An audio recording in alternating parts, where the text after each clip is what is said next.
ଜୟ ଜଗନ୍ନାଥ ସାଙ୍ଗମାନେ। ଆଜିର ଗୋଟିଏ ସୁନ୍ଦର ବିଜନେସ୍ ଉପରେ ଡିସ୍କସନ୍ କରିବା ପାଇଁ ଆମମାନଙ୍କ ପାଖକୁ ଆସିଛନ୍ତି ମିଷ୍ଟର ଟୁନୁ ଭାଇ। ଘରେ ରହି ପାର୍ଟ ଟାଇମ୍ ଭଳି କାମ କରି ରେଷ୍ଟ ଟାଇମ୍ରେ 2 ରୁ 3 ମାସ କାମ କରି ତାହେଲେ ଡବଲ ଫାଇଦା ଉଠାନ୍ତି, ତାହେଲେ ଆପଣମାନଙ୍କୁ କେମିତି ଲାଗିବ? ସୋ ସାଙ୍ଗମାନେ, ବିଜନେସଟି ହେଉଛି ମେଣ୍ଢାବୋଧ ପାଳନ ଉପରେ। ମେଣ୍ଢାବୋଧ ଏକ ଲାଭଦାୟକ ବିଜନେସ୍ ଅଟେ। ତେଣୁ ଆଜିର ମାର୍କେଟ ରେଟ୍ ଅନୁସାରେ 4 ରୁ 5 ମାସ ମେଣ୍ଢା ଛୁଆ ଯଦି ଭଲ କ୍ୱାଲିଟିର କିଣିବା 6,000 ଟଙ୍କା ପଡ଼ିବ।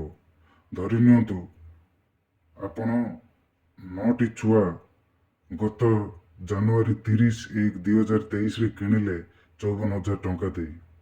ତାକୁ ଆପଣମାନେ ଦାନା ଦେଇ ଘରେ ଭଲରେ ପୋଷାପୋଷି କରି 28/3/2023ରେ ଯଦି ବିକ୍ରି କରନ୍ତି, ତାହେଲେ ଆନ୍ଧ୍ରରୁ ଆସି ଆମମାନଙ୍କ ପାଖରେ କିଣିବେ ବେପାରୀ 12,000ରୁ 13,000 ଭିତରେ କିଣିବେ। ମାନେ ଲାଇଭ୍ ୱେଟ୍ ପାଖାପାଖି 30ରୁ 35 ଥିବ। ସେମାନେ ଆମକୁ ଯାଚି ମାଗିବେ।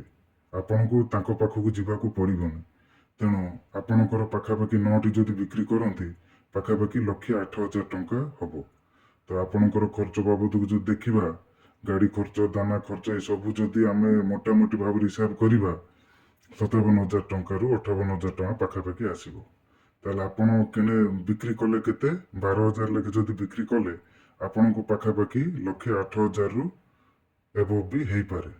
ତ ଆପଣଙ୍କୁ ଫାଇଦା ଅତି କମ୍ରେ 50ରୁ 54,000 ଟଙ୍କା 2 ମାସ ଭିତରେ ଲାଭଦାୟକରେ ରହିବେ।